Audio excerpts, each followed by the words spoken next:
Hello மக்களே, அதிமுக பொதுச் செயலாளராக மன்னிப்பு கேட்ட எடப்பாடி பழனிசாமி உயர்நீதிமன்றம் அதிரடி உத்தரவு.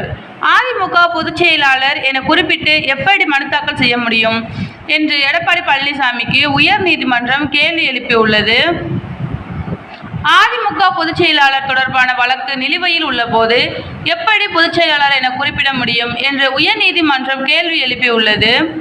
முன்னாள் முதல்வர் ஓ. பன்னீர்செல்வம் உள்ளிட்டோர் தரப்பில் அதிமுக பொதுச் செயலாளராக எடப்பாடி பழனிசாமி அறிவிக்கப்பட்டதை எதிர்த்து சென்னை உயர்நீதிமன்றத்தில் வழக்கு தொடரப்பட்டிருந்தது. இந்த வழக்கில் எடப்பாடி பழனிசாமி இணை ஒருங்கிணைப்பாளர் என்று மனு தாக்கல் செய்துவிட்டு தற்போது அதிமுகவின் பொதுச் செயலாளர் என பதில் மனு தாக்கல் செய்திருப்பதாக ஓபிஎஸ் தரப்பில் எதிர்ப்பு தெரிவிக்கப்பட்டது. இதனையடுத்து பொதுச் செயலாளர் என குறிப்பிட்டதற்கு எடப்பாடி பழனிசாமி தரப்பில் மன்னிப்பு கோரப்பட்டது.